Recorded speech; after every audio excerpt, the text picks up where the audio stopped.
Plus 1 ക്ലാസ്സിലേക്ക് എല്ലാവർക്കും സ്വാഗതം. ഇന്ന് നമ്മൾ സെക്കൻഡ് ലാംഗ്വേജ് മലയാളത്തിലെ ഒരു പാഠഭാഗമാണ് പരിചയപ്പെടുന്നത്. മലയാളത്തിലെ ഒന്നാമത്തെ പാഠഭാഗം നമ്മൾ മുമ്പ് പറഞ്ഞു കഴിഞ്ഞു. ഇത് രണ്ടാമത്തെ പാഠമായ ഒരു ചെറുകഥയാണ്. KR മീര എന്ന എഴുത്തുകാരിയുടെ ഓർമ്മയുടെ ഞരമ്പ് എന്ന ചെറുകഥയാണ് നമ്മൾ ഇന്ന് ലഘുവായി പരിചയപ്പെടുന്നത്. KR മീര ഇന്നത്തെ ഈ കാലഘട്ടത്തിന്റെ എഴുത്തുകാരി. സമകാലിക മലയാള സാഹിത്യത്തിലെ സജീവ സാന്നിധ്യമാണ് KR മീര. ചെറുകഥകൾ എഴുതി തുടങ്ങി നോവലിന്റെ മേഖലയിലേക്കും കടന്ന വർത്തമാനകാലത്തെ ഏറ്റവും ശ്രദ്ധേയയായ ഒരു എഴുത്തുകാരിയാണ് KR മീര. നിങ്ങൾ ഒരുപക്ഷെ കേട്ടിട്ടുള്ള, നിങ്ങൾക്ക് സുപരിചിതയായ ഒരു എഴുത്തുകാരി ആണ്. KR മീരയുടെ കഥകൾക്കും നോവലുകൾക്കും ഒക്കെ ഉള്ള ഒരു പ്രത്യേകത, മിക്കവാറും കഥകളും നോവലുകളും ഒക്കെ തന്നെ ഈ സ്ത്രീ ജീവിത അവസ്ഥകളുടെ ആവിഷ്കാരമായിട്ട് നമുക്ക് കാണാൻ സാധിക്കും. കഥകളോ നോവലുകളോ പരിശോധിക്കുമ്പോൾ, വിലയിരുത്തുമ്പോൾ നമുക്ക് വ്യക്തമായ ഒരു സ്ത്രീപക്ഷ സാന്നിധ്യം നമുക്ക് ആ കഥകളിൽ കാണാൻ സാധിക്കും. അതുകൊണ്ട് നമുക്ക് ഇങ്ങനെ പറയാം, മലയാളത്തിലെ ശക്തയായ ഒരു സ്ത്രീപക്ഷ രചയിതാവാണ് ആര്? KR മീര എന്ന് നമുക്ക് പറയാൻ സാധിക്കും. ഈ കഥയും അതിൽ നിന്ന് വ്യത്യസ്തമല്ല. കാരണം ഇതിലെ മുഖ്യ കഥാപാത്രങ്ങൾ എന്ന് പറയുന്നത് രണ്ട് സ്ത്രീ കഥാപാത്രങ്ങൾ തന്നെയാണ്. രണ്ട് തലമുറയിൽപ്പെട്ട, വ്യത്യസ്ത തലമുറകളിൽപ്പെട്ട രണ്ട് സ്ത്രീകൾ. ഒരു വൃദ്ധയായ കഥാപാത്രവും ഒരു ഏറ്റവും പുതിയ തലമുറയുടെ പ്രതിനിധിയായ ഒരു പെൺകുട്ടി കഥാപാത്രവും. ഇങ്ങനെ രണ്ട് സ്ത്രീകളിലൂടെയാണ് ഈ കഥ മുന്നോട്ട് പോകുന്നത്. അപ്പൊ അതുകൊണ്ട് തന്നെ നമുക്ക് പറയാം, മലയാളത്തിലെ പ്രശസ്തയായ ഒരു സ്ത്രീപക്ഷ രചയിതാവാണ് KR മീര എന്നുള്ള അഭിപ്രായത്തെ സാധൂകരിക്കുന്ന, അടിവരയിട്ട് അംഗീകരിക്കുന്ന ഒരു ചെറുകഥ തന്നെയാണ് ഏത്? KR മീരയുടെ ഓർമ്മയുടെ ഞരമ്പ് എന്ന ഈ നമ്മൾ ഇപ്പോൾ പരിചയപ്പെടാൻ പോകുന്ന ചെറുകഥ. ഇവിടെ ഒരു സ്ത്രീ വ്യക്തിത്വത്തിന്റെ കുടുംബജീവിത സംഘർഷങ്ങളും എഴുത്ത് ജീവിതത്തിലെ അല്ലെങ്കിൽ സർഗാത്മക ജീവിതത്തിലെ വെല്ലുവിളികളും സാമൂഹ്യ ജീവിതത്തെക്കുറിച്ചുള്ള സ്വപ്നങ്ങളുമൊക്കെ ഈ കഥയിൽ നമുക്ക് കാണാൻ സാധിക്കും. ഒരു സ്ത്രീ വ്യക്തിത്വത്തിന്റെ അല്ലെങ്കിൽ ഒരു സ്ത്രീയുടെ കുടുംബജീവിതത്തിൽ നേരിടുന്ന വെല്ലുവിളികൾ, അതുപോലെ സാമൂഹ്യ ജീവിതത്തെക്കുറിച്ച് ഒരു സാമൂഹ്യ ജീവി എന്നുള്ള നിലയ്ക്ക് ആ വൃദ്ധ അല്ലെങ്കിൽ സ്ത്രീ കഥാപാത്രത്തിന്റെ സങ്കല്പങ്ങൾ, സ്വപ്നങ്ങൾ സഫലമായോ ഇല്ലയോ എന്നുള്ളത് നമുക്ക് കഥയിൽ പിന്നീട് കാണാം. ആ സാമൂഹ്യ ജീവിത സങ്കല്പങ്ങളും അതുപോലെ ഒരു എഴുത്ത് ജീവിതത്തിൽ, ഒരു സ്ത്രീ എന്നുള്ള നിലയ്ക്ക് എഴുത്ത് ജീവിതത്തിൽ നേരിടേണ്ടി വരുന്ന വെല്ലുവിളികൾ, സംഘർഷങ്ങൾ ഒക്കെ നമുക്ക് ഈ കഥയിൽ കാണാൻ സാധിക്കും. ഞാൻ നേരത്തെ പറഞ്ഞു, മുഖ്യ കഥാപാത്രങ്ങളായിട്ട് വരുന്നത് രണ്ട് സ്ത്രീകളാണ്. അതായത് വൃദ്ധയും പുതിയ തലമുറയിലെ ഒരു പെൺകുട്ടി.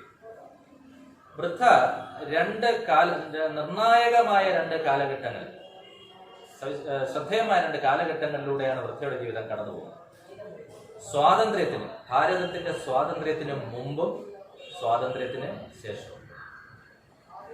ഈ വൃദ്ധ എന്ന മുഖ്യ കഥാപാത്രം ഒരു കുട്ടിയായിരുന്ന സമയത്ത്, 9-10 വയസ്സുള്ള ഒരു കുട്ടിയായിരുന്ന സമയത്ത് ഇന്ത്യയിൽ ശക്തമായ രീതിയിൽ സ്വാതന്ത്ര്യത്തിന് വേണ്ടിയുള്ള പോരാട്ടങ്ങൾ സജീവമായി നടക്കുന്ന കാലഘട്ടമാണ്.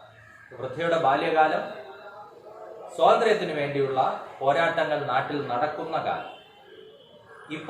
ഇപ്പോ നമ്മൾ കഥ വായിക്കുമ്പോൾ വർത്തമാനത്തിൽ സ്വാതന്ത്ര്യാനന്തരം വൃദ്ധയായി തീർന്ന് ഓർമ്മയൊക്കെ നശിച്ച് പുതിയ തലമുറയിലെ പെൺകുട്ടിയോട് മുറിഞ്ഞ ഇടവിട്ടുള്ള വാക്കുകളിലൂടെ, ഓർമ്മകളിലൂടെ തൻ്റെ കഴിഞ്ഞുപോയ ജീവിതകാലം അയവിറക്കുന്ന ഒരു കഥാപാത്രം. അപ്പോൾ സ്വാതന്ത്ര്യത്തിന് മുമ്പും സ്വാതന്ത്ര്യത്തിന് ശേഷവും ജീവിക്കുന്ന ഒരു കഥാപാത്രമാണ് ഇതിലെ മുഖ്യ കഥാപാത്രമായ വൃദ്ധ.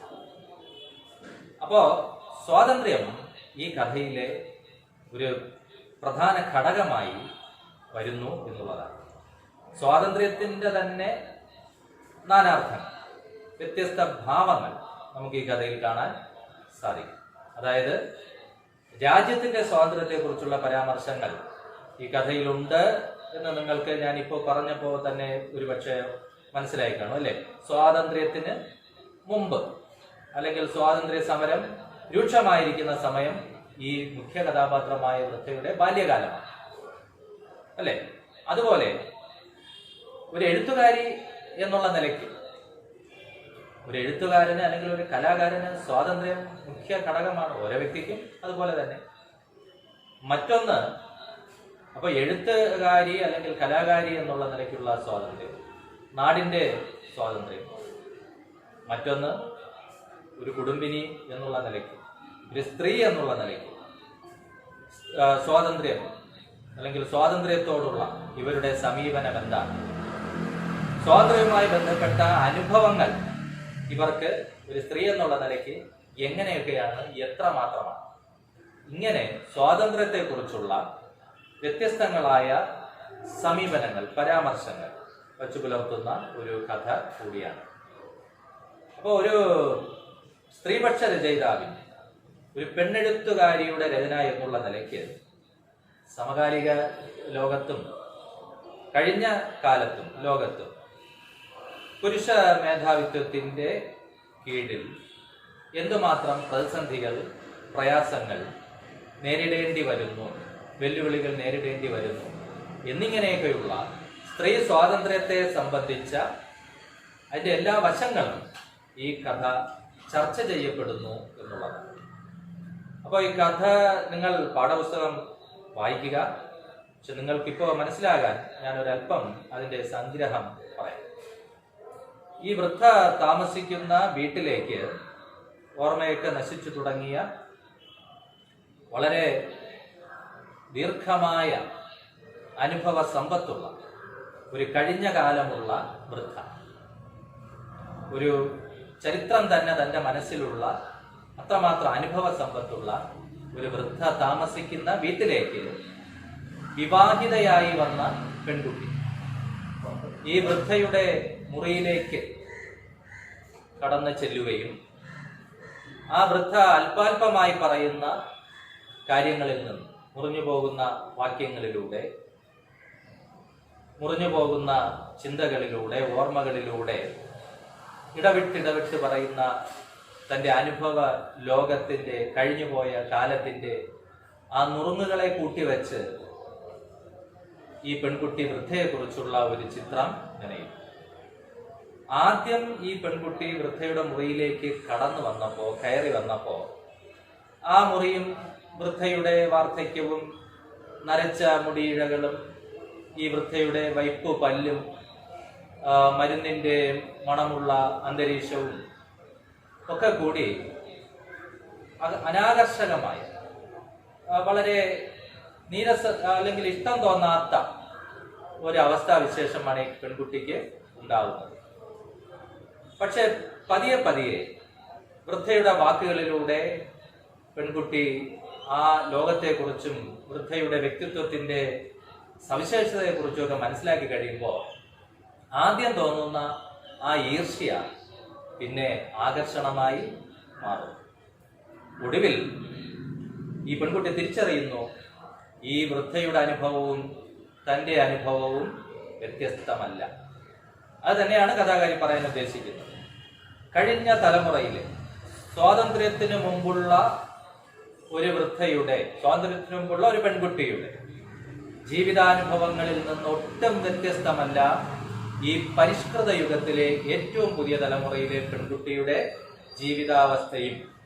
ഇതുതന്നെയാണ് കഥാകാരിക്ക് പറയാനുള്ളത് അല്ലെ. നാടിന് സ്വാതന്ത്ര്യം കിട്ടിയിട്ടും എല്ലാം മാറിയിട്ടും ഒരു കാര്യത്തിന് മാത്രം മാറ്റം സംഭവിച്ചില്ല.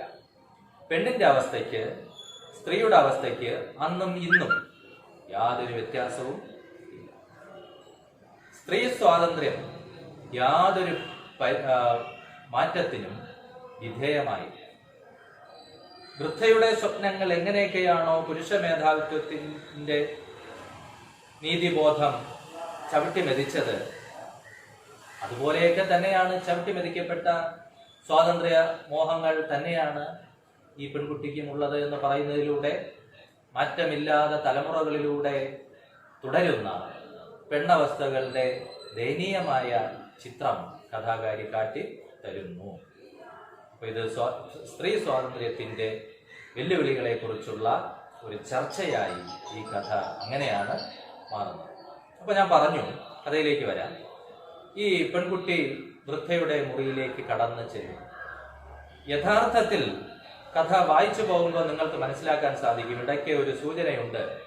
അന്ന് തൻ്റെ ഭർത്താവിനോടൊപ്പം ഒരു വിവാഹത്തിന് പോകാൻ തയ്യാറെടുത്തതാണ് ഈ പെൺകുട്ടി.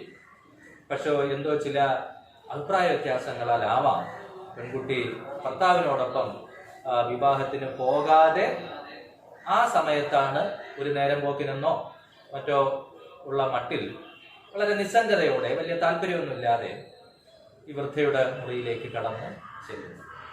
അവിടെ ഒരു പുസ്തക ഷെൽഫുണ്ട്. ഒരു ചരിത്രത്തിന്റെ ഒരു പേടകം പോലെ ഒരു പുസ്തക ഷെൽഫുണ്ട്. കഴിഞ്ഞുപോയ കാലത്തിന്റെ ഒരു അവശേഷിപ്പ് പോലെ. അതിൽ കുറെ പുസ്തകങ്ങളുണ്ട്. പുസ്തക ഷെൽഫ്, കുറച്ച് നോട്ട്ബുക്കുകൾ ഒക്കെ ഉണ്ട്. അവിടെ കുലീനയായ ഒരു സ്ത്രീ, ഒരു വൃദ്ധ. അവരെ ആദ്യം ഒരു സാധാരണ വൃദ്ധയായിട്ട് മാത്രമേ ഈ പെൺകുട്ടി കാണുന്നു. പക്ഷെ വൃദ്ധ പറയുന്നു, താൻ കുട്ടിക്കാലത്ത് വള്ളത്തോൾ പങ്കെടുത്ത ഒരു വേദി, സ്വാതന്ത്ര്യ സമര പ്രവർത്തനങ്ങളുടെയൊക്കെ ഭാഗമായിട്ട് വള്ളത്തോൾ പങ്കെടുത്ത ഒരു വേദിയിൽ കവിത ചൊല്ലിയിട്ടുണ്ട്, സ്വന്തമായി എഴുതിയ കവിത. ആ കവിത കേട്ട് വള്ളത്തോൾ ശിരസിൽ കൈവച്ച് അനുഗ്രഹിച്ചിട്ടുണ്ട്. സരസ്വതി, സാക്ഷാൽ സരസ്വതി എന്ന് പറഞ്ഞ് മഹാകവിയായ വള്ളത്തോൾ അനുഗ്രഹിച്ച ശിരസാണെന്ന് പറഞ്ഞ് വൃദ്ധ ശിരസിൽ അരിമയോടെ തലോടുന്നുണ്ട്. അതുപോലെ ഈ പൊതുസമൂഹത്തിലേക്ക്, സ്വാതന്ത്ര്യ സമര പ്രവർത്തനമൊക്കെ നടക്കുന്ന പൊതുസമൂഹത്തിലേക്ക്, ജീവിതത്തിന്റെ മുഖ്യധാരയിലേക്ക് കൊച്ചു പെൺകുട്ടിയെ, അതായത് ഇന്നത്തെ വൃദ്ധയെ നയിച്ചു കൊണ്ടുവന്നത്, കൈപിടിച്ചു കൊണ്ടുവന്നത് തന്റെ അമ്മാവൻ തന്നെയായിരുന്നു എന്ന് വൃദ്ധ സൂചിപ്പിക്കുന്നു. അപ്പൊ നമുക്കതിൽ നിന്ന് മനസ്സിലാക്കാം, ആ കാലത്ത് പോലും, സ്വാതന്ത്ര്യമൊക്കെ കിട്ടുന്നതിന് മുമ്പുള്ള, സ്വാതന്ത്ര്യ സമരമൊക്കെ നടക്കുന്ന ആ കാലത്ത് പോലും, സ്ത്രീ സ്വാതന്ത്ര്യമൊക്കെ വളരെയധികം വെല്ലുവിളികൾ നേരിടുന്ന, സ്ത്രീകൾ പൊതുരംഗത്തൊന്നും അധികം ഇറങ്ങിച്ചെല്ലാത്ത ആ കാലത്ത് പോലും തന്റെ അനന്തരവളെ പൊതുരംഗത്തേക്ക് കവിത ചൊല്ലാൻ വിളിച്ചുകൊണ്ടുപോയ ഒരു അമ്മാവനുള്ള കുടുംബം എന്ന് പറയുമ്പോൾ വളരെ പുരോഗമനപരമായ ചിന്താഗതികൾ വച്ചു പുലർത്തുന്ന, പരിഷ്കൃതമായ ചിന്താഗതികൾ വച്ചു പുലർത്തുന്ന ഒരു കുടുംബത്തിലാണ് ഈ വൃദ്ധ ജനിച്ചത് എന്ന് നമുക്ക് മനസ്സിലാക്കാൻ സാധിക്കും. അങ്ങനെയാണ് ഈ പെൺകുട്ടി, പുതിയ തലമുറയിലെ പെൺകുട്ടി അല്പാൽപമായി വൃദ്ധയുടെ വ്യക്തിത്വത്തിന്റെ സവിശേഷതകൾ മനസ്സിലാക്കുന്നത്. അതുപോലെ ഈ പെൺകുട്ടിയെ കണ്ട മാത്രയിൽ വൃദ്ധ ആദ്യം ചോദിച്ച ചോദ്യം തന്നെ കുട്ടി എഴുതുമോ എന്നാണ്. കഥ നിങ്ങൾ വായിക്കുമ്പോൾ നിങ്ങൾക്കത് മനസ്സിലാവും. കുട്ടി എഴുതുമോ എന്നാണ്. കുട്ടി എഴുതുമോ എന്നുള്ള വൃദ്ധയുടെ ചോദ്യം, വൃദ്ധ എഴുതും, ഒരു എഴുത്തുകാരിയാണ് എന്നുള്ളതാണ് വ്യക്തമാക്കുന്നത്. ശരിയല്ലേ? നമുക്ക് താല്പര്യമില്ലാത്ത വിഷയത്തെക്കുറിച്ച് നമ്മൾ അന്വേഷിക്കാറില്ല. അപ്പോ ആ ചോദ്യത്തിന് പെൺകുട്ടി മറുപടി പറയുന്നുമില്ല. അയ്യോ, ഞാൻ എഴുതുമൊന്നുമില്ല, എനിക്ക് അത്തരം അഭിരുചികളൊന്നുമില്ല എന്ന് പറയുന്നില്ല. ഒരു മൗനമാണ് ഉത്തരം. അത് നമുക്ക് കിട്ടുന്നൊരു സൂചനയാണ്. പെൺകുട്ടിയിലും എഴുത്തുവാസനയുണ്ട്, അല്ലെ? അല്പസ്വല്പമൊക്കെ എഴുതുന്ന കൂട്ടത്തിലാണ്. ഇപ്പൊ വൃദ്ധയെക്കുറിച്ച് പറയാം. വൃദ്ധയെക്കുറിച്ച് നമ്മൾ മനസ്സിലാക്കി തുടങ്ങി.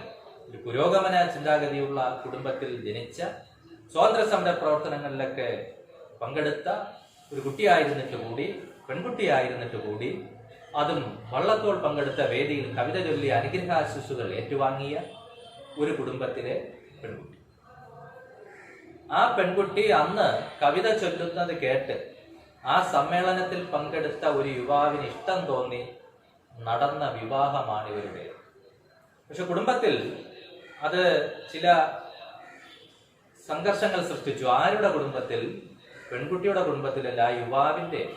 എനിക്ക് കവിത, ഇന്ന് വള്ളത്തോൾ പങ്കെടുത്ത വേദിയിൽ കവിത ചൊല്ലിയ പെൺകുട്ടിയെ ഇഷ്ടമാണ്, വിവാഹം ചെയ്യാനെന്നൊക്കെ പറഞ്ഞപ്പോൾ ആ യുവാവിന്റെ കുടുംബത്തിൽ ഒരുപാട് പ്രശ്നങ്ങൾ നടന്നു. കഥയിൽ സൂചനയുണ്ട്. എഴുത്തും സാമൂഹ്യ പ്രവർത്തനവും ഒക്കെ ആയിട്ട് നടക്കുന്ന ഒരു പെൺകുട്ടി കുടുംബത്തിന് ചേരാത്തൊരു കുട്ടിയായിട്ടാണ് അവര് കണക്കിലെടുത്തത് എന്നുള്ളതാണ്. പക്ഷെ എങ്കിലും യുവാവ് പുരോഗമന ചിന്താഗതിക്കാരനും സ്വാതന്ത്ര്യ മോഹിയും ഒക്കെ ആയിരുന്നത് കൊണ്ടാവാമല്ലോ ഈ സമ്മേളനത്തിലൊക്കെ പങ്കെടുത്തത്, അല്ലേ? അപ്പൊ എന്തായാലും ആ വിവാഹം നടന്നു. വിവാഹശേഷം ഭർത്താവിന്റെ വീട്ടിൽ വന്നപ്പോ ഈ പെൺകുട്ടിക്ക് തൻ്റെ അതുവരെയുള്ള ജീവിതത്തിന് സംഭവിച്ച വലിയ മാറ്റം, തൻ്റെ ജീവിതത്തിൽ സംഭവിച്ചുകൊണ്ടിരിക്കുന്ന വലിയ നഷ്ടം, തൻ്റെ വ്യക്തിത്വത്തിന് സംഭവിച്ചുകൊണ്ടിരിക്കുന്ന വലിയ ഇടിവുകൾ എന്തൊക്കെയാണെന്ന് മെല്ലെ മെല്ലെ തിരിച്ചറിയാൻ തുടങ്ങി. കാരണം അവിടെ കഥ എഴുതുന്നതിനോ കവിത എഴുതുന്നതിനോ സ്വാതന്ത്ര്യമില്ല. അവിടത്തെ അമ്മ ചോദിക്കും, ഭർത്താവിന്റെ അമ്മ ചോദിക്കും, പെൺകുട്ടികൾ എന്തിനാണ് കഥയും കവിതയും ഒക്കെ എഴുതുന്നത്?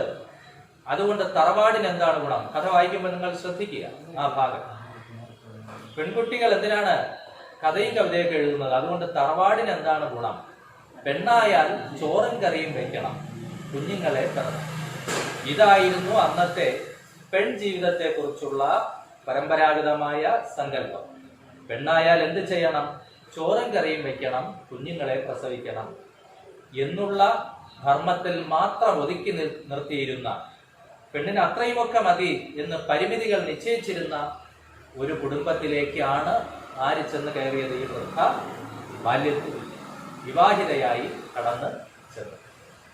അപ്പോ എന്നിട്ടും ആ സർഗാത്മകതയുടെ പ്രേരണ കൊണ്ടോ അല്ലെ അതിന്റെ ശക്തിവിശേഷം കൊണ്ടോ മറ്റാരും കാണാതെ ചെറിയ വിളക്കിന്റെ വെളിച്ചത്തിൽ രാത്രി ഒളിച്ച് കഥയും കവിതയും ഒക്കെ എഴുതുന്നതായിട്ട് വൃദ്ധ എന്ത് ചെയ്യുന്നുണ്ട്? പറയുന്നുണ്ട് പെൺകുട്ടിയോട്, അല്ലെ? അപ്പൊ ഒരു തെറ്റ് ചെയ്യുന്നത് പോലെ, താൻ ഒരു കുറ്റം ചെയ്യുന്നത് പോലെ കഥയും കവിതയും ഒക്കെ പാതിരാവിൽ എഴുതുന്നതായിട്ട് വൃദ്ധ പറയുന്നുണ്ട്. അപ്പോ ആ വൃദ്ധയുടെ ഇപ്പോഴത്തെ വൃദ്ധയുടെ, ആ പെൺകുട്ടിയുടെ, ആ ഭർത്തൃമതിയായി തീർന്ന ആ യുവതിയുടെ സർഗാത്മകമായ ആ സ്വാതന്ത്ര്യമാണ് അവിടെ എന്ത് ചെയ്തത്?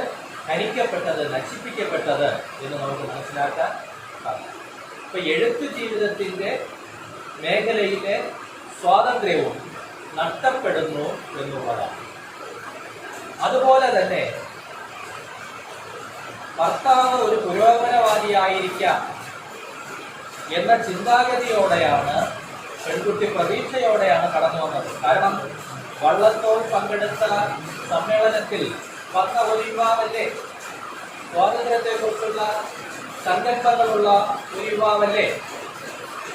പക്ഷേ ഭർത്താവും വിവാഹാനന്തരം നിലപാടുകൾ മാറ്റുകയാണ് ചെയ്യുന്നത്. ഭർത്താവിന്റെ ഭാഗത്തു നിന്ന് സ്വാതന്ത്ര്യത്തെ പ്രോത്സാഹിപ്പിക്കുന്ന ഒരു സമീപനവും ഉണ്ടായിട്ടില്ല എന്ന് അന്ന് നമുക്ക് പിന്നീട് എന്ത് ചെയ്യുന്നത് തെളിവ് തരുന്നു. ഒരു ഉദാഹരണത്തിന് സ്വാതന്ത്ര്യാനന്തരം സ്വാതന്ത്ര്യത്തിന് മുമ്പ് ഒരു സന്നദ്ധഭടനായിരുന്ന, സ്വാതന്ത്ര്യ സമര സേനാനിയായിരുന്ന ഈ പെൺകുട്ടിയുടെ ഭർത്താവ് പാർലമെന്റിൽ MP ആയി മാറുന്നു, ഒരു പാർലമെന്റ് അംഗമായി മാറുന്നു. ആദ്യകാലത്ത് അങ്ങനെയാണല്ലോ, സ്വാതന്ത്ര്യ സമരത്തിലൊക്കെ പങ്കെടുത്ത വ്യക്തികളാണല്ലോ നമ്മുടെ ഭരണകൂടത്തിന്റെ ഭാഗമായ. അപ്പൊ അത്തരത്തിൽ ഇദ്ദേഹം ഒരു പാർലമെന്റ് അംഗമായി മാറുന്നു, ഒരു MP ആയി മാറും. അവരുടെ പ്രവർത്തന മേഖല തലസ്ഥാന നഗരമാണ്, ഡൽഹിയാണ് എന്ന് നമുക്കറിയാം. ഇപ്പൊ വൃദ്ധയുടെ വലിയൊരു മോഹമായിരുന്നു ഡൽഹി കാണുക എന്നുള്ളത്. നിസ്സാരമായി ഒരു പാർലമെന്റ് അംഗത്തിന്റെ ഭാര്യ എന്നുള്ള നിലയ്ക്ക് നിസ്സാരമായ നടപ്പിലാക്കാൻ കഴിയുന്ന, ഭർത്താവിന് വളരെ നിസ്സാരമായി നടപ്പിലാക്കി കൊടുക്കാൻ കഴിയുന്ന ഒരു ആഗ്രഹമാണ് വൃദ്ധ മുന്നോട്ട് വെച്ചത്. പക്ഷെ ആ ആഗ്രഹം പോലും നിഷേധിക്കപ്പെടുകയാണ് ഉണ്ടായത്. അതിന് പറഞ്ഞ ന്യായീകരണങ്ങൾ നമ്മളെ അത്ഭുതപ്പെടുത്തുന്നതാണ്. എന്താണെന്നോ, വീട്ടിലെ കാര്യങ്ങൾ, അമ്മായിയമ്മ പറഞ്ഞതാണ്, വീട്ടിലെ കാര്യങ്ങൾ ആര് നോക്കും? പശുവിനെ നോക്കാൻ ആള് വേണം, അച്ഛന്റെ അസ്ഥിത്തറയിൽ വിളക്ക് വയ്ക്കാൻ ആള് വേണം എന്ന് പറഞ്ഞ് പിന്നെയാവാം എന്ന് പറഞ്ഞ് ഇവരെ ഒഴിവാക്കുകയാണ് ചെയ്തതെന്ന് മാത്രമല്ല, ഈ സ്ത്രീ കഥാപാത്രത്തെ, ഇപ്പോഴത്തെ ഈ വൃദ്ധ കഥാപാത്രത്തെ കൂടുതൽ വിഷമിപ്പിച്ചുകൊണ്ട് ഭർത്താവ് അമ്മയെയും മറ്റുള്ളവരെയും കൂട്ടി ഡൽഹിക്ക് പോവുകയും ചെയ്തു. അത് ഈ വാർദ്ധക്യത്തിൽ, ഈ ഓർമ്മ നശിച്ചുകൊണ്ടിരിക്കുന്ന ഈ കാലത്തിൽ ഈ വൃദ്ധ പെൺകുട്ടിയോട് പങ്കുവയ്ക്കുന്നുണ്ട് എങ്കിൽ അന്നത്തെ നടക്കാതെ പോയ ഡൽഹി യാത്ര ഈ പെൺകുട്ടിയെ അന്നത്തെ ആ പെൺകുട്ടിയെ, ഈ വൃദ്ധയെ എത്രമാത്രം മാനസികമായി വേദനിപ്പിച്ചിട്ടുണ്ടാവാം എന്ന് നമുക്ക് ഊഹിക്കാവുന്നതേ.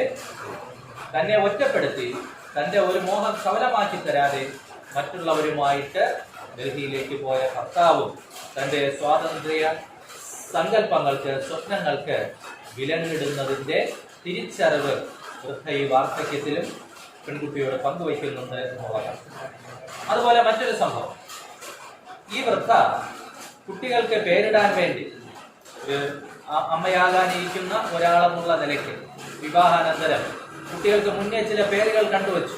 നമ്മൾ കാണുന്നതാണ്. ആൺകുട്ടിയായാൽ ഇന്ന പേര്, പെൺകുട്ടിയായാൽ ഇന്ന പേര് എന്ന് ചില പേരുകൾ കണ്ടുവച്ചു.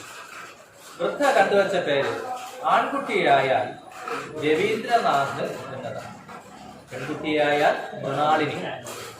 രവീന്ദ്രനാഥ് ടാഗോറിന്റെ പേരും അതുപോലെ മൃണാളിനി, രവീന്ദ്രനാഥ് ടാഗോറിന്റെ അമ്മയുടെ പേരും ഒക്കെയാണ് കണ്ടുവച്ചത്. പക്ഷേ ഇവിടെ ആ ആഗ്രഹവും നിഷേധിക്കപ്പെടുകയാണ് ചെയ്തത്.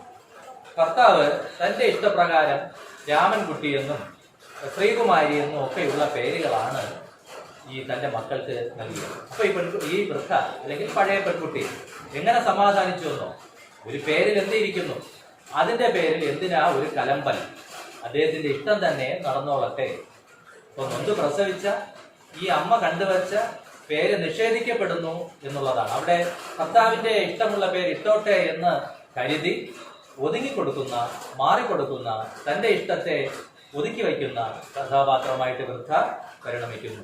അല്ലെങ്കിൽ ഭാര്യയുടെ ഇഷ്ടം മാനിച്ച് അവൾ നിർദ്ദേശിച്ച പേരുകൾ ഇട്ടോളട്ടെ എന്ന് പറയാൻ ഇവിടെ MP ആയ, ഒരു കാലത്ത് സ്വാതന്ത്ര്യ സമര പ്രവർത്തനങ്ങളിലൊക്കെ സജീവമായി പങ്കെടുത്ത ഈ ഭർത്താവിന് കഴിയുന്നില്ല എന്നുള്ളതാണ്. നാടിന്റെ സ്വാതന്ത്ര്യത്തിന് വേണ്ടി പോരാടിയ ഒരാളാണ് ഈ വൃദ്ധയുടെ ഭർത്താവ് എന്ന് ഓർക്കണം. തന്റെ ഭാര്യയുടെ സ്വാതന്ത്ര്യങ്ങൾക്ക്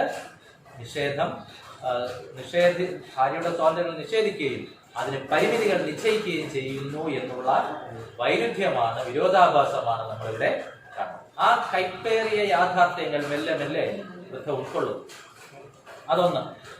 മറ്റൊന്ന്, ഈ വൃദ്ധ അപ്പോഴപ്പോഴായിട്ട് ചില കഥകൾ എഴുതുന്നു. വൃദ്ധ എഴുതുന്ന ഈ കഥകളും അതിന്റെ പ്രമേയവും അതിന്റെ പേരുകളും ഈ വൃദ്ധയുടെ തന്നെ ജീവിതത്തിലെ യാഥാർത്ഥ്യങ്ങളെയാണ് വെളിപ്പെടുത്തുന്നത് എന്ന് നമുക്ക് കാണാൻ സാധിക്കും. ആദ്യം ഒരു കഥ, സ്വാതന്ത്ര്യ സമരത്തിൽ പങ്കെടുത്ത് ജയിലിൽ പോകുന്ന ഒരു സ്ത്രീയെ കുറിച്ചുള്ള കഥ, വൃദ്ധ എഴുതിയ ഒരു കഥ.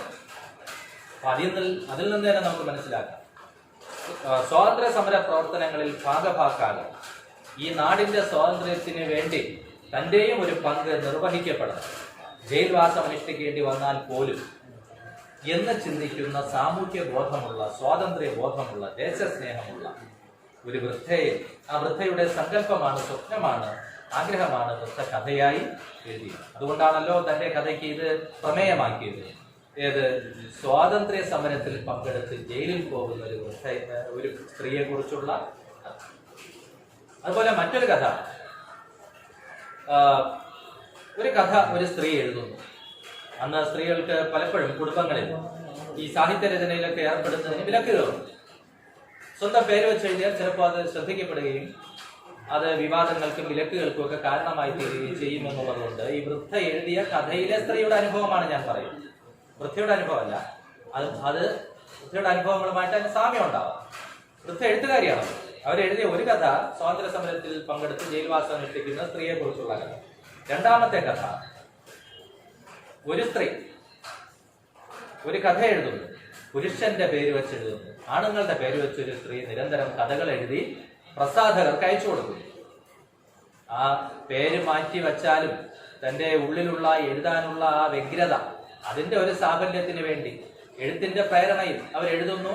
അത് മറ്റുള്ളവർ വായിക്കുന്നു, അതിന്റെ സംതൃപ്തി നേടാമല്ലോ. തന്റെ പേര് തന്നെ വയ്ക്കണമെന്നില്ലല്ലോ, മറ്റുള്ളവരുടെ മുമ്പിൽ അത് വെളിച്ചപ്പെടുമല്ലോ എന്നുള്ളത് കൊണ്ടാവാം ആ പേരിന്റെ പേരിൽ, പെണ്ണിന്റെ പേരിൽ ഇനി അത് വിലക്കപ്പെടണ്ട എന്ന് കരുതി പുരുഷന്മാരുടെ പേരിൽ കഥകൾ എഴുതി അയച്ചു കൊടുത്തു,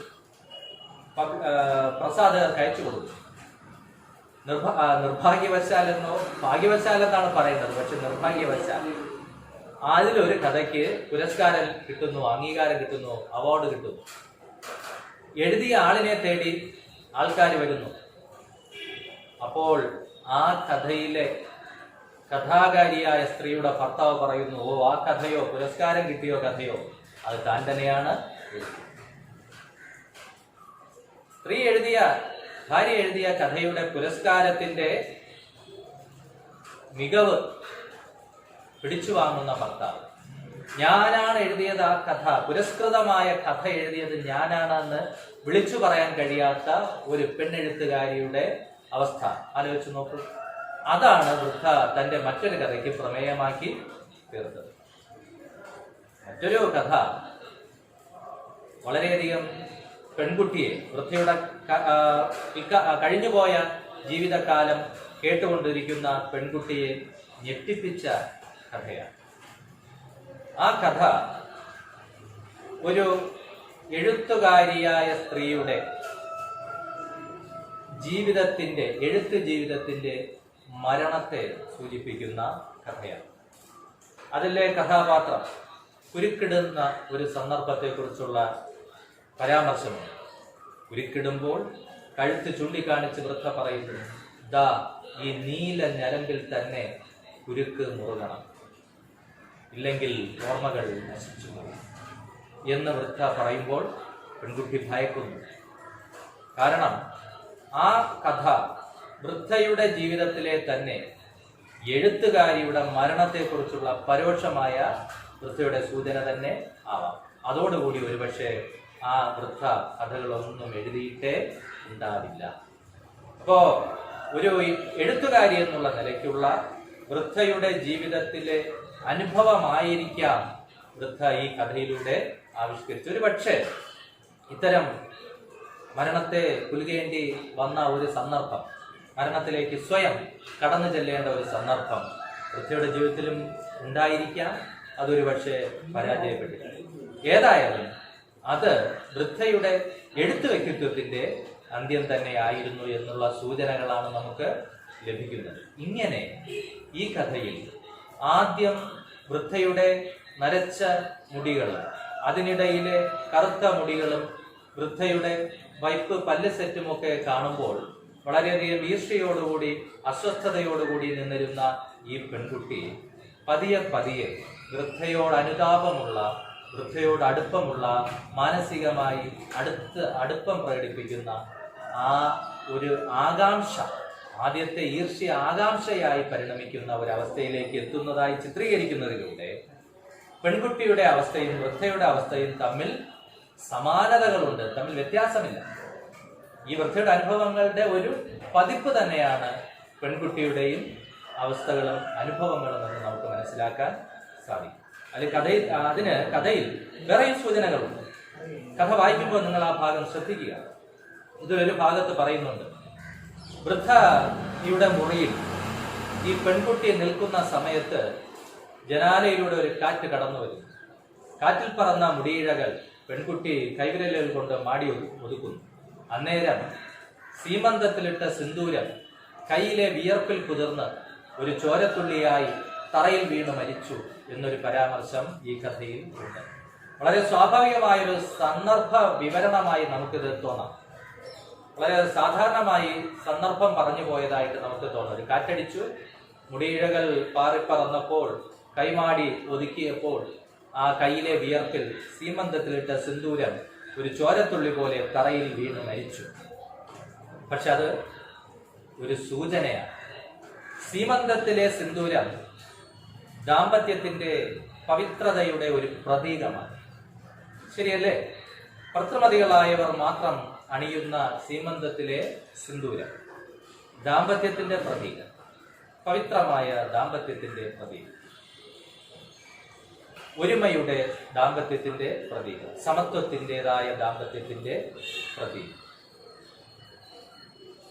ആ പവിത്രമായ സീമന്തരേഖയിലെ സിന്ദൂരം ഒരു ചോരത്തുള്ളി പോലെ, അവിടെ ചോര എന്നുള്ള വാക്ക് സൂചിപ്പിക്കുക വഴി എന്തോ ഒരു അപകടത്തിന്റെ സൂചനയായി അത് മാറുന്നു എന്ന് മാത്രമല്ല, അത് വിയർപ്പ് തുള്ളിയിലൂടെ ചോരത്തുള്ളി പോലെ വീണ് മരിച്ചു എന്നാണ് പറയുന്നത്. അത് വ്യക്തമായ ഒരു സൂചനയാണ് നൽകുന്നത്. എന്തിനെ കുറിച്ചുള്ള? പെൺകുട്ടിയുടെ ജീവിതത്തെക്കുറിച്ചുള്ള, ദാമ്പത്യ ജീവിതത്തെക്കുറിച്ച്. ഈ അടുത്തിടെ മാത്രം തുടങ്ങിയ ദാമ്പത്യ ജീവിതം അപകടകരമായ സന്ദർഭങ്ങളിലൂടെയാണ് കടന്നുപോയിക്കൊണ്ടിരിക്കുന്നത് എന്ന് മാത്രവുമല്ല, ആ ചോരത്തുള്ളി പോലെ സീമന്തത്തിലെ സിന്ദൂരം വീണു മരിച്ചു എന്ന് പറയുമ്പോൾ നമുക്ക് വ്യക്തമായി മനസ്സിലാക്കാൻ സാധിക്കും, പെൺകുട്ടിയുടെ മനസ്സിലെ സങ്കല്പത്തിലെ ദാമ്പത്യം മരിച്ചു കഴിഞ്ഞു. അവളുടെ സങ്കല്പത്തിലുണ്ടായിരുന്ന ദാമ്പത്യ ജീവിതം നശിച്ചു കഴിഞ്ഞു. ഇപ്പോൾ ഒരു ദാമ്പത്യ ജീവിതം വളരെ യാന്ത്രികമായി നയിച്ചുകൊണ്ടേ ഇരിക്കുന്നു. അപ്പൊ അവളുടെ ദാമ്പത്യ ജീവിതത്തിലെ അസംതൃപ്തിയുടെ സൂചകമായി ആ വാക്യം മാറുന്നു എന്നുള്ളതാണ്. ഇത്തരത്തിൽ വളരെ ധ്വന്യാത്മകമായ സന്ദർഭങ്ങൾ ഈ കഥയിലുടനീളം നമുക്ക് കാണാൻ സാധിക്കും. വളരെ ധ്വന്യാത്മകമായ ഒരു ഭാഷയാണ് ഈ കഥയിൽ കെ.ആർ. മീര ഉപയോഗിച്ചിരിക്കുന്നത്. വളരെ കൗശലപരമായ ഒരു രചന തന്ത്രമാണ് സ്വീകരിച്ചിരിക്കുന്നത്.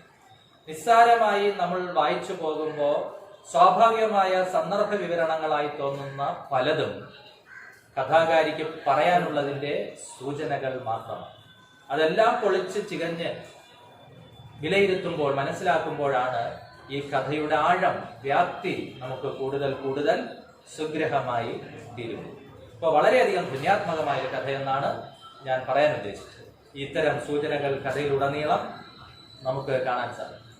അതുപോലെ ഈ വൃദ്ധ പരാമർശിക്കുന്ന ഞരമ്പ്, നീല ഞരമ്പ്, ഈ നീല ഞരമ്പ് എന്ന് പറയുന്നിടത്ത് തന്നെ ഒരു സൂചനയുണ്ട്. ഇന്നത്തെ കാലത്ത് നമ്മൾ സ്ത്രീ ശാക്തീകരണത്തിന്റെ പ്രതീകാത്മകമായി ഉപയോഗിക്കുന്ന നിറമാണല്ലോ പിങ്ക് നിറം. അതിന്റെ കുറച്ചുകൂടി കടുത്ത വർണ്ണം വയലറ്റ് നിറം. അപ്പൊ ആ സ്വാതന്ത്ര്യത്തിന്റെ മേലുള്ള, സ്ത്രീ സ്വാതന്ത്ര്യത്തിന്റെ മേലുള്ള ഒരു കുരുക്ക് കയർ ആയിട്ടാണ് ചുറ്റുപാടുകളുടെ ഇടപെടലുകൾ, പുരുഷ മേധാവിത്വ സമൂഹത്തിൽ ചുറ്റുപാടുകളിൽ നിന്നുള്ള ഇടപെടലുകൾ സ്ത്രീക്ക് അനുഭവപ്പെടുന്നത് എന്നുള്ളതിൻ്റെ സൂചന വയലറ്റ് നിറമുള്ള ഞരമ്പ് എന്ന് പറയുന്നത്. അതുപോലെ ഈ പറഞ്ഞ ചോരത്തുള്ളികൾ പോലെ വീണു മരിച്ചു എന്നുള്ളത് പെൺകുട്ടിയുടെ അസംതൃപ്തമായ ദാമ്പത്യ ജീവിതത്തെക്കുറിച്ചുള്ള വ്യക്തമായ സൂചന തന്നെയാണെന്ന് നമുക്ക് അനുമാനിക്കാൻ സാധിക്കും. അതുപോലെ ഈ വൃദ്ധയുടെ മുറിയെക്കുറിച്ചുള്ള വിവരണങ്ങൾ, ഒരു പുസ്തക ഷെൽഫ്, ആ ഷെൽഫിലെ പുസ്തകങ്ങൾ, ആ പുസ്തക ഷെൽഫ് തന്നെ ഒരു ചരിത്രത്തിന്റെ ഒരു ഈടുവയ്പ അല്ലെങ്കിൽ ഒരു ചരിത്രത്തിന്റെ രഹസ്യങ്ങൾ പേറുന്ന ഒരിടമായി മാറുന്നു. പുസ്തക ഷെൽഫിൽ നമ്മൾ പുസ്തകങ്ങളാണല്ലോ അടിക്കുക, ഇന്നലകളെ കുറിച്ചുള്ള വിവരണങ്ങൾ അടങ്ങിയ പുസ്തകങ്ങൾ. ആ വൃദ്ധ എഴുതിയ കഥകളെല്ലാം തന്നെ ഇന്നലകളെ കുറിച്ചുള്ള, ഇന്നലത്തെ സമൂഹ ജീവിതത്തെ കുറിച്ചുള്ള, വ്യക്തി ജീവിതത്തെ കുറിച്ചുള്ള, പെൺജീവിതത്തെ കുറിച്ചുള്ള സൂചനകളാണ്. ഇപ്പൊ ചരിത്രത്തിന്റെ ഒരു നിധിപേടകം പോലെയാണ് അവിടെ ആ പുസ്തക ഷെൽഫ് മാറുന്നത്. അവിടെ ഇടയ്ക്കിടയ്ക്ക് താൻ എഴുതിയ കഥകളുടെ പുസ്തകങ്ങൾ തിരയുന്ന വൃദ്ധ ഓർമ്മ നശിച്ചു തുടങ്ങിയ, ഒരുപക്ഷെ മറ്റുള്ളവരുടെ കണ്ണിലാവാം ഓർമ്മ നശിച്ചു തുടങ്ങിയ വൃദ്ധ ചികയുന്നത് ഇന്നലകളുടെ പൊരുളുകൾ തന്നെയാണ് എന്ന് നമുക്ക് മനസ്സിലാക്കാൻ സാധിക്കും. അതുപോലെ വൃദ്ധയുടെ വൈപ്പ് പല്ല് സെറ്റ്, അത് ചില വാക്കുകൾ പറയുമ്പോൾ, കഥ വായിക്കുമ്പോൾ നിങ്ങളത് ശ്രദ്ധിക്കുക, സ്വാതന്ത്ര്യം എന്ന വാക്ക് പറയുമ്പോൾ, അതുപോലുള്ള ചില വാക്കുകൾ പറയുമ്പോൾ അത് മുന്നിലേക്ക് ഉന്തി വരുന്നു. സ്വാതന്ത്ര്യം എന്ന വാക്ക്, കഥ എന്ന വാക്ക് ഒക്കെ പറയുമ്പോൾ വൃദ്ധയുടെ വൈപ്പ് പല്ല് സെറ്റ് മുന്നിലേക്ക് ഉന്തി വരുന്നതായിട്ട് പറയുന്നു. അത് പെൺകുട്ടിയെ അസ്വസ്ഥയാക്കുന്നുണ്ട്. ആ പെൺകുട്ടി ആ ദൃശ്യം കാണാതിരിക്കാൻ തന്റെ ശ്രദ്ധ മാറ്റുകയും ചെയ്യുന്നുണ്ട്. കഥയിൽ അതൊക്കെ നമ്മൾ കാണുന്നതാണ്. അപ്പൊ സ്വാതന്ത്ര്യം എന്ന വാക്ക് പറയുമ്പോൾ ദുർബലമായി പോകുന്ന, മുന്നോട്ട് ഉന്തി വരുന്ന പല്ലുകൾ, വൈപ്പ് പല്ല് സെറ്റാണ്, ദുർബലമായ പല്ലുകളാണ്. അപ്പൊ സ്വാതന്ത്ര്യം പോലുള്ള കനപ്പെട്ട വാക്കുകൾ, കഥ പോലുള്ള കനപ്പെട്ട വാക്കുകൾ, വ്യാപ്തിയുള്ള ആഴമുള്ള വാക്കുകൾ, ശക്തമായി എടുത്തുപയോഗിക്കാൻ തക്കവണ്ണമുള്ള ആർജവം സ്ത്രീ സമൂഹത്തിന്, ഈ വൃദ്ധയ്ക്ക് പോലും ഇല്ലാതെ പോകുന്നതിനെ കുറിച്ചുള്ള ഒരു പരോക്ഷമായ സൂചനയായിട്ട് നമുക്കതിനെ കാണാം. അത് കേവലം ഒരു സ്വാഭാവികമായ സന്ദർഭത്തിന്റെ വർണ്ണന അല്ല എന്ന് നമുക്ക് മനസ്സിലാക്കാൻ സാധിക്കും, അല്ലെ? സ്വാതന്ത്ര്യം പോലുള്ള വളരെ ആഴമുള്ള, വ്യാപ്തിയുള്ള, ശക്തമായ വാക്കുകൾ, കഥ പോലുള്ള വാക്കുകൾ സ്ത്രീക്ക് ഇന്നും എന്നും അപ്രാപ്യമാണ് എന്നുള്ളതിനെ കുറിച്ചുള്ള ഒരു സൂചനയായി നമുക്കതിനെ കണ്ടുകൂടെ? ഇത്തരത്തിൽ ധ്വന്യാത്മകമായ ഒട്ടേറെ സന്ദർഭങ്ങൾ നമുക്ക് കാണാൻ സാധിക്കും. അതുപോലെ വൃദ്ധയുമായുള്ള സംഭാഷണത്തിനൊടുവിൽ വൃദ്ധയുടെ അനുഭവങ്ങളും തൻ്റെ അനുഭവങ്ങളും വ്യത്യസ്തമല്ല എന്നുള്ള തിരിച്ചറിവിനൊടുവിൽ പെൺകുട്ടി വൃദ്ധയുടെ ഒടുവിലത്തെ കഥ ഒരു എഴുത്തുകാരിയുടെ മരണത്തെക്കുറിച്ചുള്ള എഴുത്തുകാരിയുടെ അന്ത്യത്തെക്കുറിച്ചുള്ള സൂചനകൾ വഹിക്കുന്ന കഥയെക്കുറിച്ചുള്ള പരാമർശമൊക്കെ കേട്ട് അതിനുശേഷം വൃദ്ധ മരുന്നൊക്കെ കഴിച്ച് മയങ്ങുമ്പോൾ പരിഭ്രമിച്ചു നിൽക്കുന്ന പെൺകുട്ടിയുണ്ട്. അതൊരു തിരിച്ചറിവാണ്. കഴിഞ്ഞുപോയ കാലത്തിന്റെ പ്രതിനിധിയായ ഈ വൃദ്ധയുടെ അനുഭവങ്ങളിൽ നിന്ന് ഒട്ടും വ്യത്യസ്തമല്ല. താനും ഇനി മുന്നോട്ട് കടന്നു പോകേണ്ടത് ഇത്തരത്തിലൂടെയുള്ള അഗ്നി പരീക്ഷണങ്ങളിലൂടെയാണ്. ഈ വൃദ്ധ പിന്നിട്ടതുപോലുള്ള ഒരു സ്ത്രീ എന്നുള്ള നിലയ്ക്ക്, അല്ലെങ്കിൽ ഒരു എഴുത്തുകാരി എന്നുള്ള നിലയ്ക്ക്, ഒരു പുതിയ തലമുറയിലെ പെൺകുട്ടിയുള്ള എന്നുള്ള നിലയ്ക്കുള്ള ഒരിളവുകൾ, ഒരു സ്വാതന്ത്ര്യത്തിന്റെ ആകാശവും തനിക്ക് വേണ്ടി തന്റെ മുന്നിലില്ല. സ്വാതന്ത്ര്യത്തിന്റെ ഒരു വാതായനങ്ങളും തനിക്ക് വേണ്ടി തുറക്കാനില്ല. ഈ പെൺകുട്ടി, ഈ വൃദ്ധ നേരിട്ട അനുഭവങ്ങളുടെ കനലുകൾ ചവിട്ടി തന്നെയാണ്, അഗ്നി പരീക്ഷണങ്ങളിലൂടെ തന്നെയാണ്, മുൾ വഴികളിലൂടെ തന്നെയാണ് തനിക്കും ഇനി മുന്നോട്ടുള്ള ജീവിതം നയിക്കേണ്ടത് എന്നുള്ള തിരിച്ചറിവ് ഈ പെൺകുട്ടിയെ വളരെ വളരെ അസ്വസ്ഥതയും അതുപോലെ ഭീതിയുള്ളവളുമാക്കി മാറ്റുന്നതായിട്ട് നമുക്ക് കാണാൻ സാധിക്കും. ഒരു ഉദാഹരണത്തിന്, ഈ ഭർത്താവ്, വിവാഹത്തിന് പോയ ഭർത്താവ് ഏറെ വൈകി വീട്ടിലേക്ക് കടന്നു വരുമ്പോൾ പെൺകുട്ടി കണ്ണാടിയുടെ മുമ്പിൽ നിന്ന് എന്തോ തിരയുകയാണ്. അപ്പോ കടന്നു വന്ന ഭർത്താവിനെ പെൺകുട്ടി കാണുന്നില്ല. അപ്പോഴുള്ള ആ ശ്രീജിത്ത് എന്ന ഭർത്താവിന്റെ പ്രതികരണം വളരെ വളരെ ശ്രദ്ധേയമാണ്. അർഹിക്കുന്ന ആദരം കിട്ടാത്ത യജമാനന്റെ ഈർഷ്യയോടെ ആ ഭർത്താവ് ചോദിക്കുകയാണ്, എന്താണ് തിരയുന്നത് എന്ന്. താൻ രാത്രി വീട്ടിലേക്ക് വന്നപ്പോ പൂമുഖ വാതിലിൽ തന്നെ കാത്ത് നിൽക്കുന്ന ഭാര്യയെ ആയിരിക്കാം ഒരുപക്ഷെ അയാൾ പ്രതീക്ഷിച്ചു നിന്നത്.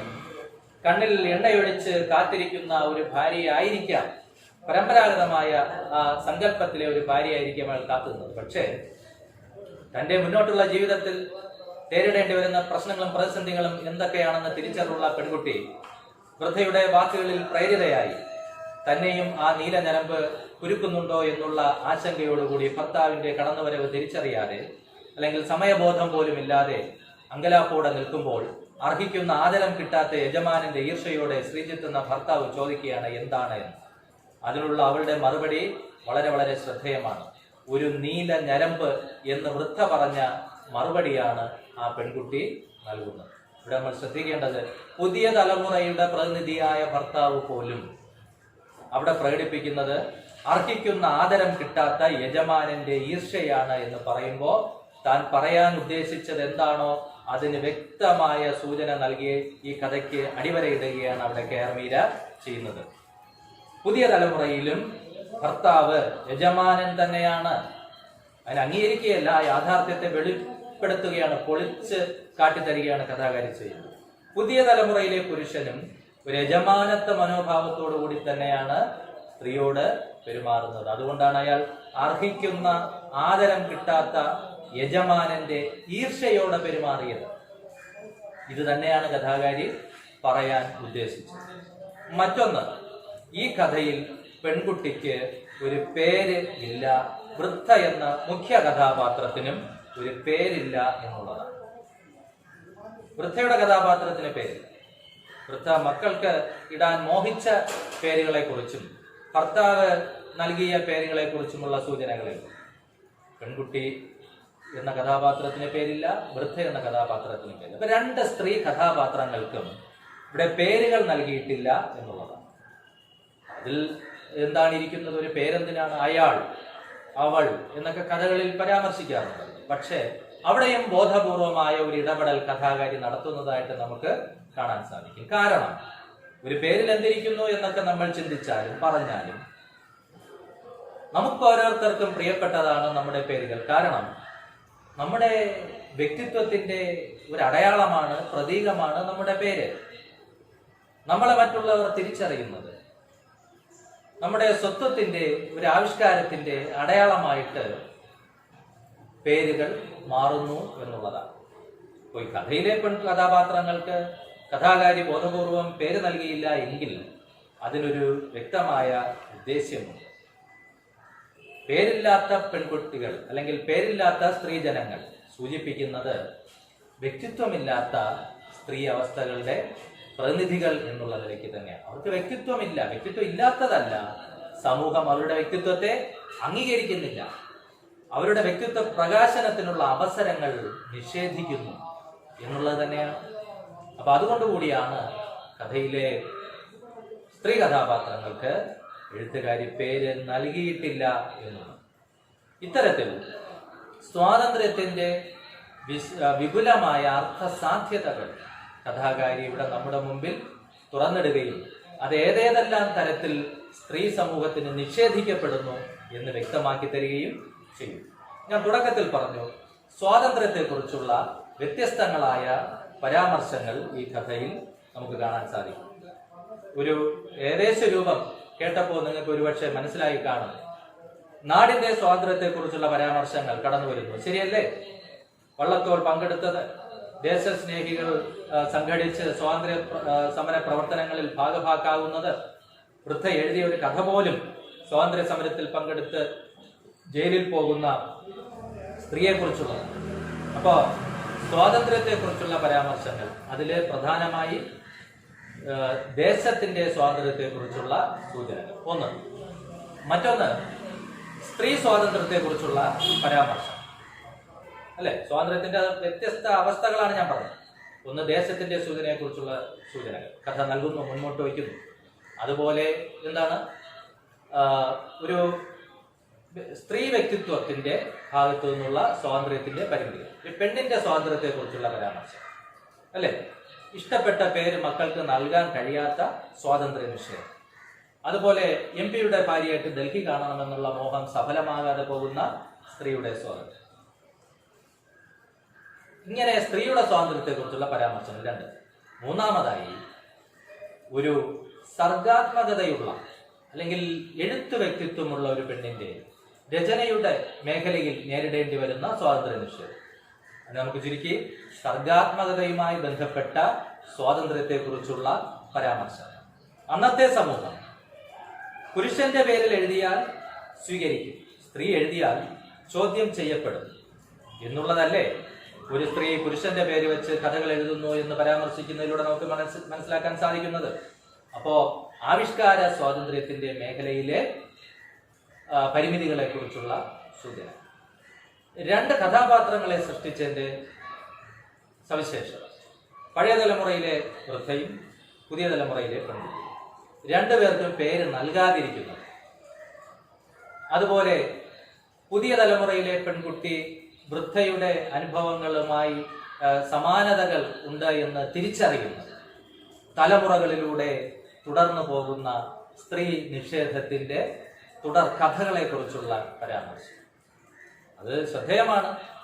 സ്വാതന്ത്ര്യം, നാടിന് സ്വാതന്ത്ര്യം കിട്ടി, എല്ലാം മാറി, കാലമേറെ കഴിഞ്ഞിട്ടും സ്വാതന്ത്ര്യത്തിന് മുമ്പുള്ള തലമുറയിലെ വൃദ്ധയുടെ അല്ലെങ്കിൽ സ്ത്രീയുടെ അവസ്ഥയിൽ നിന്നൊട്ടും വ്യത്യസ്തമല്ല പുതിയ തലമുറയിലെ പെൺകുട്ടിയുടെയും എന്ന് പറയുന്നു. ഇപ്പൊ സ്ത്രീ സ്വാതന്ത്ര്യത്തിന് തന്നെയാണ് ഇവിടെ ഊന്നൽ നൽകുന്നത്. മറ്റൊന്ന്, കഥയെ നമ്മൾ ഒരു വിശകലനാത്മകമായി സമീപിക്കുമ്പോൾ ശ്രദ്ധിക്കേണ്ട ഒന്ന്, ഇതിലെ ധ്വന്യാത്മകത. ഞാൻ ഈ പറഞ്ഞ കുങ്കുമ ചോരത്തുള്ളികൾ പോലെ വീണ് മരിച്ചു എന്നുള്ളതും ആ പുസ്തക ഷെൽഫും അതുപോലെ വൃദ്ധ ഓരോ കഥയ്ക്കും നൽകുന്ന പേരും ആ കഥയ്ക്ക് സ്വീകരിക്കുന്ന, വൃദ്ധ എഴുതുന്ന കഥകൾക്ക് സ്വീകരിക്കുന്ന പ്രമേയവും ഒക്കെ തന്നെ അങ്ങേയറ്റം സൂചനകൾ വെച്ച് പുലർത്തുന്നതാണ്. ഇത്തരത്തിൽ കെ.ആർ. മീരയുടെ ഈ കഥ വളരെ സവിശേഷമായ രചനാ തന്ത്രം വച്ച് പുലർത്തുന്ന വളരെ മികവുറ്റ കെ.ആർ. മീരയുടെ എല്ലാ കഥകളും നമുക്ക് ഒരു ഉപരിപ്ലവമായ ഒരു വായനയിൽ ഉൾക്കൊള്ളാൻ കഴിയുന്ന കഥകളല്ല. സൂക്ഷ്മമായ വിശകലനം ആവശ്യപ്പെടുന്ന കഥകളാണ് അവരുടെ രചനകൾ മിക്കവാറും. അതിന് മികച്ച ഉദാഹരണം തന്നെയാണ് ഓർമ്മയുടെ ഞരമ്പ് എന്ന കഥയും എന്ന് നിങ്ങൾക്ക് മനസ്സിലായി കാണും എന്ന് കരുതുന്നു. നന്ദി, നമസ്കാരം.